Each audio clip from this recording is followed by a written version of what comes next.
नमस्कार, जी न्यूज देख रहे हैं आप। मैं हूं आपके साथ पयोधी शशि और सबसे पहले इस वक्त की बड़ी खबर मैं आपको बता दूं। जम्मू कश्मीर के पुलवामा में सुरक्षा बलों को बड़ी कामयाबी हाथ लगी है। मुठभेड़ में जैश के 3 आतंकियों को ढेर कर दिया गया। सूत्रों के मुताबिक सुरक्षा बलों ने जैश के कमांडर वलीद भाई को मार गिराया। पुलवामा के वानपोरा में कल रात से ही ऑपरेशन चल रहा था और कमांडर वलीद भाई के मारे जाने के बाद इसे बड़ी सफलता के रूप में देखा जा रहा है, क्योंकि 3 आतंकी हैं जैश के जो मारे गए हैं इस ऑपरेशन में। कल से ही ऑपरेशन चलाया जा रहा था, क्योंकि जैसे ही खुफिया एजेंसियों के जरिए सेना को ये इनपुट मिली कि इस इलाके में आतंकी छिपे हुए हैं, इस इलाके को घेरा गया। उसके बाद से मुठभेड़ यानी दोनों ओर से फायरिंग हो रही थी। कल से ये ऑपरेशन चल रहा था और 3 आतंकियों का खात्मा इस ऑपरेशन में कर दिया गया है। मनीष शुक्ला मेरे सहयोगी हमारे साथ जुड़ चुके हैं, खालिद हुसैन भी मेरे साथ हैं। सबसे पहले मनीष, मैं आपसे जानकारी लूंगी कि ये कहा जा रहा है कि वलीद भाई जो कमांडर है जैश का, इसका मर जाना, इसका ढेर हो जाना कितनी बड़ी सफलता?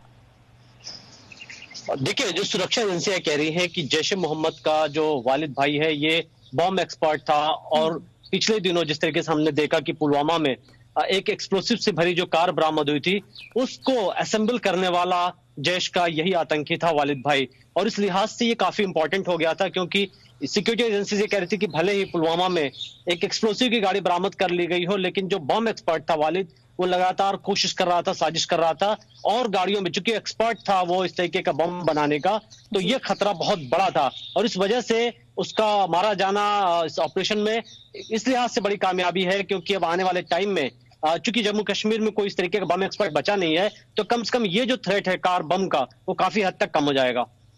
खालिद हुसैन मेरे सहयोगी लगातार बने हुए हैं हमारे साथ। खालिद, अभी क्या हालात है वहां पर, क्या अपडेट है सर्च ऑपरेशन को लेकर?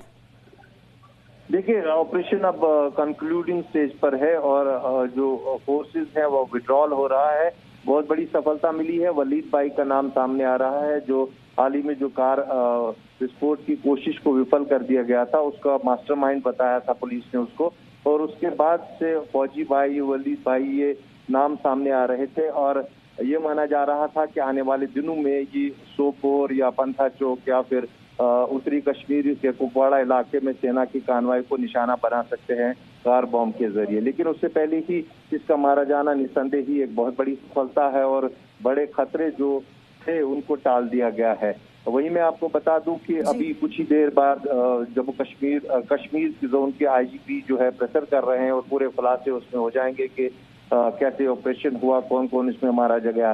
लेकिन जो अब तक खबर पहुंच रही है कि पाकिस्तानी मूल्य का जो मिलिटेंट वलीद भाई था काफी सक्रिय था और काफी इसने कश्मीर में जो है जगह जगह जाकर एक तो लोगों को जो है, जो युवा पीढ़ी है, उनको मिलिटेंसी की तरफ लाया था और वहीं ये ट्रेन भी कर रहा था। लोकल मिलिटेंट जो रिक्रूट होते थे यहाँ पर, उनको ये लोकली लेवल पे जो है ट्रेनिंग भी देता था, क्योंकि ये आईडी का एक्सपर्ट था, हथियार चलाने का भी एक्सपर्ट था और लोकल ट्रेन जो मिलिटेंट यहाँ होते थे, क्योंकि अब जब से जो सीमाएं हैं वो बहुत, वहाँ जब सुरक्षा बलों का पहरा जो है सख्त हो गया है, इन्फिल्ट्रेशन बहुत मुश्किल है, एक्सफिल्ट्रेशन भी बहुत मुश्किल है। इसलिए जो यहाँ पर युवा जो ज्वाइन करते हैं मिलिटेंसी को, उनको यहीं पे ट्रेन करना बहुत जरूरी है पाकिस्तान के लिए। इसलिए वलीद भाई जो है कहीं ना कहीं उसमें बहुत मददगार साबित होता था। वो यहाँ पर युवाओं को जो है ट्रेन करता था मिलिटेंसी के लिए और इसका मारा जाना निस्संदेह ही, अगर ये स्पष्ट हो जाता है, पुष्टि हो जाती है कि वलीद भाई इसमें मारा गया, तो ये एक बहुत बड़ी सफलता है। इसको एक बार फिर से हम अपने दर्शकों को बता दें, क्योंकि ये एक बहुत बड़ी सफलता इसलिए है क्योंकि ये मास्टरमाइंड रहा है कई आतंकी साजिशों का। और अभी जो कार वाली साजिश एक बार फिर से हमने आपको बताई, जब सुरक्षा बलों ने उसे पूरी तरह से विफल कर दिया था, उसके पीछे भी इसी को मास्टरमाइंड बताया जा रहा था। तो ये एक बड़ी कामयाबी है। वलीद भाई नाम का वो कमांडर जो जैश का कमांडर था, कई दिनों से सक्रिय था और बड़ी प्लानिंग्स में लगा हुआ था। मनीष, हम इसको ऐसे समझे, रियाज नायकू जो आतंकी संगठन का सरगना रहा, यानी जो कमांडर था, अब जैश का कमांडर वलीद भाई का मारा जाना, तो सीधा टारगेट अब कमांडर्स पर है। खात्मा कैसे भी होगा, चुन चुनकर निकालेंगे और खात्मा करेंगे, जहन्नुम पहुंचाएंगे। या बिल्कुल, जो इनके कमांडर्स आतंकियों के, उनको टारगेट किया था। सिक्योरिटी फोर्स की स्ट्रेटजी होती है, क्योंकि अगर आपने लीडर को मार दिया तो अपने आप में जो थ्रेट है काफी कम हो जाता है। क्योंकि कश्मीर में अगर देखें, जो आतंकियों के आका हैं, जिनको कमांडर्स कहते हैं, तो ये जो आतंकी उनके अंडर में काम करते हैं, ये बिल्कुल यंग होते हैं, नए नए रिक्रूट होते हैं, मुश्किल से 1-1.5 महीने पहले बंदूक उठाए होते हैं, इनके पास इतना एक्सपीरियंस नहीं होता है।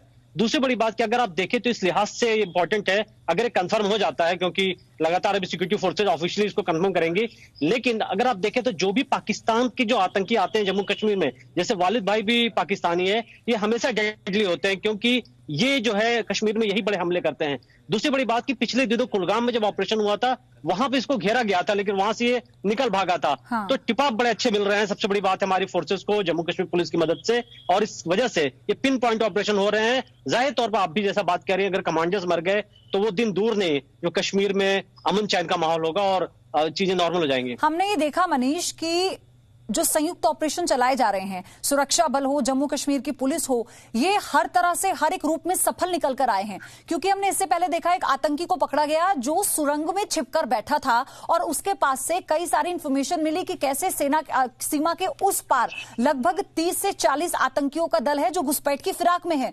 तो ये कितना मदद करने वाला है आने वाले समय में घाटी में, और ये कितना ज्यादा कारगर साबित होगा? देखिए, वालिद भाई का मारा जाना बहुत इंपॉर्टेंट है। हम इसलिए कह रहे हैं क्योंकि जो बम एक्सपर्ट होते हैं, जो कि जम्मू कश्मीर में जो आतंकी हैं, अब वो डायरेक्ट अटैक नहीं करते सिक्योरिटी फोर्सेस पे, बहुत कम होता है। अगर आप अक्सर देखें तो हमारी फोर्सेस को घेरती हैं और जहां छिपे होते हैं उनको मारा जाता है। दूसरी बड़ी बात कि बम जो है, आईडी है, ये एक ऐसा वेपन है जो नक्सली यूज करते हैं, जिसमें आप सामने नहीं आते, आपने कार कहीं लगा दिया या कहीं रोड के किनारे लगा दिया बम, और काफी बड़ा नुकसान कर सकते हैं। ये थ्रेट बहुत बड़ा है, क्योंकि हमारी फोर्सेस अगर आप देखें तो ये नक्सलियों को कॉपी किया जा रहा है। बहुत पहले जम्मू कश्मीर में इस तरीके की चीजें होती थी, जब आईडी का इस्तेमाल होता था। उसके बाद जब से लश्कर आया, जैश ए मोहम्मद आया, इन्होंने डायरेक्ट अटैक करना शुरू किया था। हाँ। तो ये जो है बम जो मेकर होते हैं, ये कुछ ही होते हैं, क्योंकि सभी बम नहीं बना सकते। और इस लिहाज से वालिद का मारा जाना, जो इसका ऑफिशियल कंफर्मेशन आना है, अगर ये पुष्टि हो जाती है तो बहुत बड़ी कामयाबी है, क्योंकि फिर ये जो थ्रेट है आप कम कर लेंगे। क्योंकि फोर्सेस ऑपरेशन के लिए जाएं या फिर वो देखें कि रास्ते में ऐसा तो नहीं कि किसी ने सड़क के किनारे बम लगा दिया है या कोई ऐसी गाड़ी घूम रही है जो उनके इंफ्रास्ट्रक्चर इंस्टॉलमेंट से आकर के हिट करने वाली है। इस वजह से ये थ्रेट पहले एलिमिनेट होना चाहिए, और उस लिहाज से अगर आप सिक्योरिटी फोर्सेस की बात करेंगे तो ये बड़ी कामयाबी है। समझें तो मनीष ज्यादा आसान होगा, क्योंकि किसी एक पैटर्न का खात्मा करने से ये आसानी होगी कि उस पैटर्न की तरफ और एक्स्ट्रा फोर्सेस नहीं लगेंगी। यानी अगर कमांडर का खात्मा हो गया, ये एक ही तरह के पैटर्न में प्लानिंग करने वाले कमांडर्स का खात्मा हम करते हैं, तो फिर हम दूसरे कमांडर्स को या दूसरे आतंकियों को, जो आतंकी संगठनों के कमांडर हैं, उन्हें इजीली टारगेट कर सकते हैं। आप इसको ऐसे समझिए। और यही प्लानिंग भी है सेना की घाटी में, जिसमें पूरा सहयोग जम्मू कश्मीर पुलिस का है, और ये ज्वाइंट ऑपरेशन हर रोज सफल हो रहे हैं। बहुत बहुत धन्यवाद खालिद हुसैन आपका। मनीष, आपका भी बहुत बहुत धन्यवाद। आपसे और जानकारी लेते रहेंगे। लेकिन एक और बड़ी खबर इसी बीच ये है, उत्तर दिल्ली में हुए दंगों में जो भी चार्जशीट दाखिल की गई है या की जाएगी आज, चांदबाग इलाके में हुई आईबी अधिकारी अंकित शर्मा हत्याकांड मामले में दोपहर 1 बजे कोर्ट में चार्जशीट आज दाखिल की जाएगी। दूसरी चार्जशीट है जो दाखिल की जाएगी। दिल्ली पुलिस की एसआईटी करीब 650 पेज की चार्जशीट आज दाखिल करने जा रही है। ताहिर हुसैन समेत 10 लोगों के नाम चार्जशीट में हैं। दूसरी चार्जशीट में शिव बिहार के राजधानी पब्लिक स्कूल की छत से गुलेल बम चलाने के मामले में चार्जशीट दाखिल की जाएगी। गुलेल मामले में 18 लोगों को आरोपी बनाया गया है। राजधानी स्कूल का मालिक फैजल फारूकी जामिया कोऑर्डिनेशन कमेटी निजामुद्दीन मरकज देवबंद के लोगों के संपर्क में था। दिल्ली के गोकुलपुरी इलाके में दिलबर नेगी हत्याकांड केस में भी चार्जशीट दाखिल हो सकती है। और आपको यह भी बता दूं कि दिलबर नेगी की पीट कर हत्या करने के बाद पेट्रोल डालकर आग लगा दी गई थी। आपको याद होगा वो मंजर, जिसने भी इस खबर को सुना उसका दिल दहल गया था। राजू राज मेरे सहयोगी हमारे साथ जुड़ चुके हैं। राजू, इस चार्जशीट में आज और क्या क्या इंपॉर्टेंट पॉइंट्स होंगे? देखिए, सबसे इंपॉर्टेंट बात है कि 3 चार्जशीट में जो दिलबर नेगी मामले में चार्जशीट हो सकती है, हालांकि इसकी कंफर्मेशन नहीं है, लेकिन 2 चार्जशीट आज दाखिल होगी दिल्ली के करकरडुमा कोर्ट में। कोर्ट नंबर 17 जो ड्यूटी मजिस्ट्रेट का कोर्ट है, वहां पर चार्जशीट दाखिल की जाएगी। जो चांदबाग मामले में आईबी ऑफिसर अंकित शर्मा की हत्या की गई थी, इस चार्जशीट में जो महत्वपूर्ण बातें हैं कि इसमें ताहिर हुसैन समेत 12 लोगों को आरोपी बनाया गया है, और ताहिर हुसैन भी शामिल था उसमें। क्योंकि ताहिर चार्जशीट में इस बात का जिक्र किया गया कि क्योंकि अंकित शर्मा का उस इलाके में एक जाना पहचाना चेहरा था, लोग उसे जानते थे और ये भी जानते थे कि वो आईबी में काम करता, लिहाजा उसे टारगेट करके वो उसको बुलाया गया और उसके बाद उसकी हत्या कर दी गई। और उसके डेड बॉडी को जो साथ में चांदबाग का जो नाला है, वहां पर उसकी डेड बॉडी को फेंक दी गई थी और 50 बार से ज्यादा चाकू से वार किए गए थे। जिस चाकू से हत्या की गई थी, दोनों चाकू बरामद कर ली गई है। ये काफी बड़ा एविडेंस है। और ताहिर हुसैन चूंकि दंगा उकसाने के मामले में शामिल था, आप पार्टी का निष्कासित पार्षद है, तो इस मामले में एक बड़ी महत्वपूर्ण बात है कि इसमें भी ताहिर हुसैन है। दूसरा जो मामला है राजधानी पब्लिक स्कूल, जो शिव बिहार में था, उसका जो मालिक है फैजान फारूकी, उसके समेत कई लोगों को आरोपी बनाया गया। और इस मामले में जो स्कूल के पास से ऊपर से जो गुलेल बम बनाए गए थे, भारी मात्रा में गोलियों के खोखे मिले थे, पत्थर मिले थे, पेट्रोल बम मिले थे, तो तमाम एविडेंस मिले हैं जिसका जिक्र इस चार्जशीट में किया गया है। दोनों चार्जशीट दोपहर 1 बजे के करीब। ठीक है राजू राज, बहुत बहुत धन्यवाद आपका इस सारी जानकारी डिटेल में बताने के लिए। तो दूसरी चार्जशीट है जिसमें किस तरह से गोकुलपुरी इलाके में दिलबर नेगी हत्याकांड केस में भी चार्जशीट दाखिल हो सकती है। और साथ ही आपको ये भी बता दें कि जो आरोपी बनाए गए हैं, यानी इस चार्जशीट में लगभग 18 लोगों को आरोपी बनाया गया है जिनका नाम इसमें शामिल किया जाएगा। तो आगे और डिटेल आपके साथ हम साझा करेंगे। बहुत बहुत धन्यवाद आपका।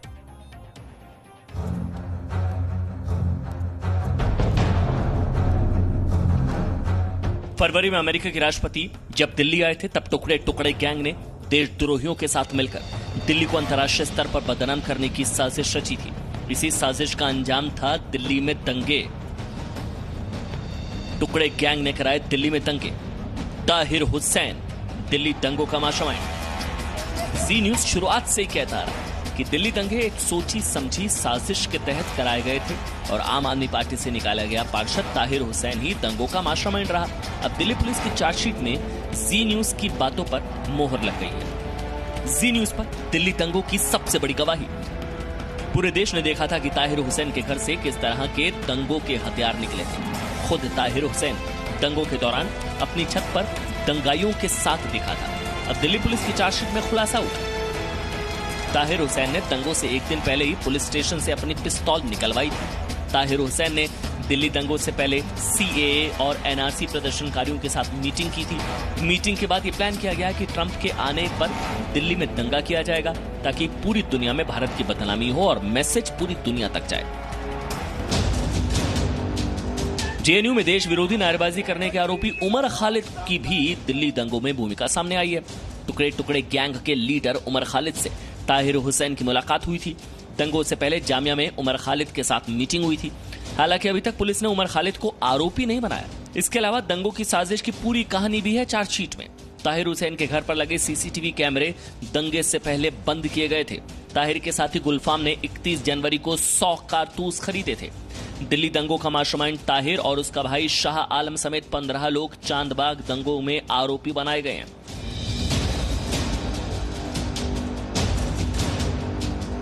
दिल्ली के जाफराबाद दंगों में पिंजड़ा तोड़ गैंग की महिलाओं का भी नाम सामने आया है। दिल्ली पुलिस अपनी अगली चार्जशीट में पिंजड़ा तोड़ गैंग की महिलाओं को आरोपी बनाएगी। जी न्यूज ने शुरुआत से देश को बताया कि दिल्ली दंगे देश को अंतर्राष्ट्रीय स्तर पर बदनाम करने के लिए अंजाम दिए गए थे। अब दिल्ली पुलिस ने उस पर मोहर लगा दी है। ब्यूरो रिपोर्ट, जी मीडिया। तो कुल मिलाकर दिल्ली को सुलगाने वालों की अब खैर नहीं। एक ब्रेक ले रहे हैं छोटा सा, आप देखते रहिए जी न्यूज, हम फौरन लौटेंगे।